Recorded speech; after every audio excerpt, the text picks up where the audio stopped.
charged in a severe case of neglect. Now, we first told you about this story last night on The Factor. Sheila and Clay Fletcher are now out of jail after being indicted on second-degree murder charges. Their 36-year-old daughter died the way no one should: severe and extreme neglect. She literally marinated in a couch for years, basically melted into it, and was found covered in feces, urine, and we're told large maggots. Chris Nakamoto, an investigative reporter in Baton Rouge, Louisiana, broke the story with my former photographer in Baton Rouge long ago, Joe McCoy. Now, if you thought details of the story we first told you about were just disgusting, Nakamoto says there's more. He joins us on The Factor now with where the parents are now. They actually had a bond set yesterday. It was $300,000 apiece. And then a bail bondsman came to assist them with that bail. But there was a little hiccup. He brought about $3,000 of money short that they needed to get out. So Sheila was able to get out last night, and Clay just bonded out this morning after they got some of the additional money. It really is just a horrific case of neglect. Both of them were indicted on second-degree murder charges Monday by a grand jury in East Feliciana Parish for basically letting their daughter, who had autism, rot away on a sofa, they believe, for possibly 12 years. Wow. So how long was she dead before they called authorities, or did they call authorities? Give us the details on that, because it's not too clear. Our sources think that she wasn't for very long. The parents were out of town the weekend before she was found. She was found Monday, 3rd. Hey, Harm, how's your sweetheart? And Daniel says, I joined the channel, but it's noisy, baby. But I understand, baby. No worries. I,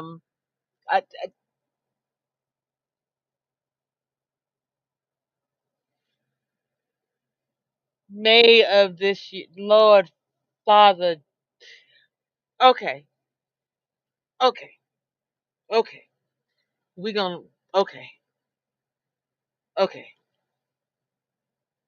And they had called saying that their daughter was unresponsive. And then immediately when, paramedics help arrived and then the coroner arrived, he said, we need to treat this like a crime scene. Basically, he could tell it was just utter neglect. Literally, her legs were embedded into the sofa, and she hadn't moved from there. It was basically, from what we were told, like a latrine or a cesspool that she was living in. Just horrific conditions. She had open wounds to the bone from her feet all the way to her buttocks, and essentially had gnats and maggots all around her body. Oh my God, that's just incredible and just so damn sad. Now, how did they live in a house? Obviously, there are going to be smells. If she is sitting there in her feces, her urine, and sitting there for at least a decade, how did they live in that house? So that's what's so interesting. I guess they were just immune to the smell after living in the filth for so long. Listen, we got a picture from the living room of the floors that were buckling underneath the sofa, the wooden floors, because it was just layers upon layers of human waste, urination, feces, all on those wood floors. And essentially, the coroner told me when he had showed up at that house, he couldn't eat for a week. And he's a practicing physician who's been doing this for 30 years, and he's seen a lot of neglect before. He said he's never seen a case like this. One of her deaths was starvation, and they said she was so hungry she was actually eating parts of the sofa around her. During her autopsy, they found sofa foam inside her stomach, along with feces. Feces were in her nostrils, they were in her mouth and her hair. Just a horrific, horrific case. I can't. Oh, Jesus, Father.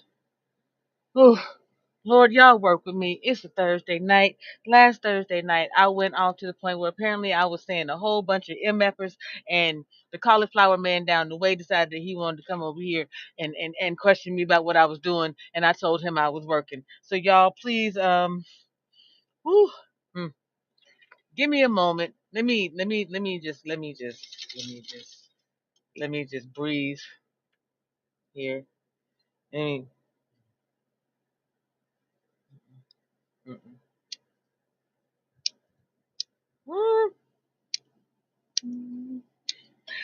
I need a torch that works, dadgummit.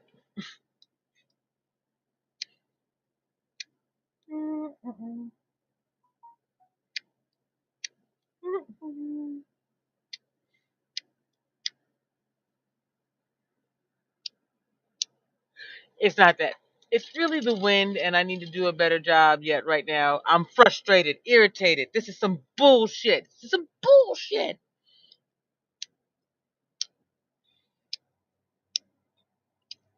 Okay, I know what I need because I can't do that right now, and I'm not going to keep just frustrating the shit out of myself. We're just going to take a pause on the video. I promise we're going to get back to it, you guys. But I need to go and cleanse our spirit over here. So what we're going to do is we're going to go to where I go to help me feel just a teensy bit. Come on, come on, come on, come on, come on, come on, come on. Really? All day y'all going to be like this with it? That's a bit much, I think. We'll do this one.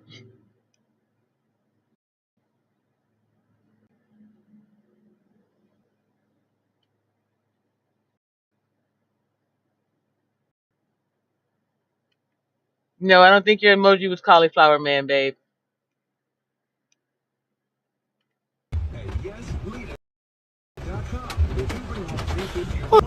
You better stop. He said, "Will you Stop? You stop." That thing rolling her eyes already. You better stop. Sorry, you guys. We are going to get back into it just a moment. I just Stop. need to take. You stop.